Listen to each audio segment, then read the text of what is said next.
For the new year, I was cleaning out my studio and I found that I had a bunch of old eyeglass cases. They are basically garbage at this point. I can't wear the glasses that came in them anymore, so I might as well use them for something. They have a plastic felt liner that I pulled out of the first one, and now I'm going to pull it out of the second one.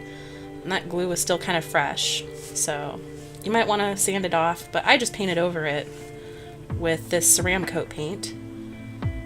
And I did have to put on 3 layers of this just to make sure that it was really white, and then the glue underneath was sealed because the glue was still kind of sticky. While I'm waiting for that to dry, I will go ahead and take care of some important business, like figuring out how many Matchbox cars I could fit in each box if I wanted to do that. Oh, here's an update on those 2 watercolor palettes. I found some metal scrapbooking stickers. One says original, so I put that on the first one. Unfortunately, this was my only choice for the second one, which kind of fits it. I was working on this, and I was doing my whole thing where I was trying to push this apart in order to fit more pans in here, and it just fell off. Yeah, that one's a troublemaker. So I put on 2 more layers of the Ceramcoat white paint. I wanted it to be uniformly white inside. I don't know why, because you're really not going to see much of it after you put all the pans and stuff in there, but that's what I wanted. I let it dry for 24 hours, and then I used GAC 100, which is a golden liquid acrylic medium, and it basically is like a polymer coating that is water resistant. So I put that on, and waiting for that to dry here. Here's some little containers that I found that I thought I could use for water because they're watertight. I'm not sure how many will fit in the palette, so I grabbed a few. I ended up only putting 1 in my palette, but you could get more of them if you wanted. I found them at Michael's. They're just little watertight containers for paint or whatever you want to put in them. So I'm making sure the lid fits, and then I found that the only way to apply these was by putting a gigantic daub of hot glue in the bottom. It's way too much, but it was the only way to get it to stick. And then I put all my pans in place. Some of these pans are pre-filled from other palette videos. They were left over, and I thought that they worked pretty well for a very limited palette. My palette ended up with 14 colors in it, so I have basically 2 grays, 2 browns, 2 greens, 2 yellows, 2 reds, 1 orange, a purple, and 2 blues. I think that's what's in it. I am quite pleased with it. I must say I think this is probably one of the smarter things I've ever done. So I am expecting this to backfire at any time. I'm sure I put this in my purse and something terrible happens to everything else in my purse. But at this moment, I think I'm quite clever. Also very humble. Now it's time to decide what colors will go in the empty pans that are left. There are only 8 pans left, so this is difficult. I get out all my yellows and I pick one that's kind of a cool yellow and one that's kind of a warm yellow.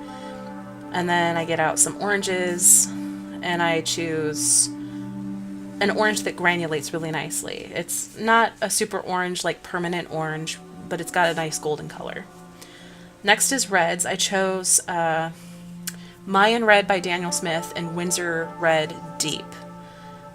They're a little different. One's a little cooler than the other. One is very opaque, the other is more transparent.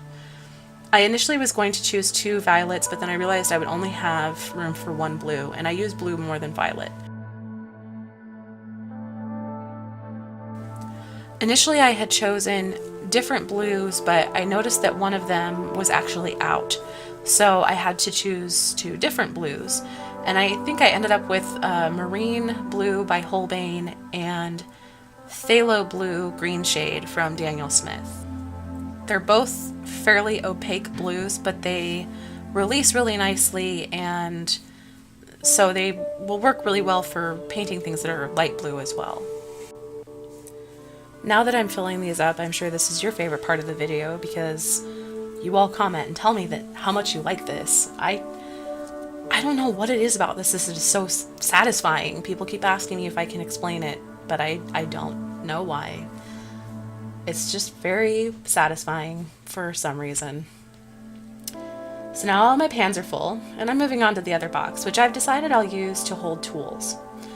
So I'm going to cut some terry cloth to glue it into the box and use it to hold my brushes and my pencils and stuff in place. I don't really want them to be rattling around inside the box. And then also the terry cloth will work for dabbing off excess water and cleaning brushes while I'm on the go. So it's you know, it serves two functions. And if it ever gets really gross, you could just pull it out and hot glue in another piece of towel. I actually cut up a towel that I bought at Costco. You can get gigantic bags of these towels for, I think it's like $10 or something. So if you have a Costco membership, you should look for those towels. This was the most terrifying part of making this because I was pretty sure that this was going to be the day that I burned off all my fingertips. I am not a graceful person at all. I am really like armed and dangerous when I have a hot glue gun, but it's mostly just dangerous to myself. So I was a little worried about this, but it went okay actually. I didn't burn myself at all today, so pretty proud of that. So with that done, now I have some short-handled brushes that I bought at a store that shall not be named because I don't agree with some of the things that they do, but they're the only ones that sell these brushes, so I go there. I'm ashamed of it, but there it is. My Alvin Draftmatic pens fit in there, and also, or pencils rather, and my fine liner pens also fit in it, as well as a few little short-handled brushes. So that's what they look like. It's actually not too bad. It's kind of handy. And then I've got this little syringe that I use to do different effects in the studio, but I'll put one in the case to fill that little water bucket and to drain it when I'm done. So this is how it works. And these are the colors that are in there. It's a pretty limited palette, but you could make a lot of colors with that. So if you decide to make one of these, you know, you probably want to make a color chart, and that'll be my next video. I'll show how to make a bunch of colors out of these little 14 colors here. And that's how those two blues will flow if you add more water. They're really nice colors. And there we go. That's what they ended up looking like. Thanks for watching, and if you like weird art stuff, please subscribe.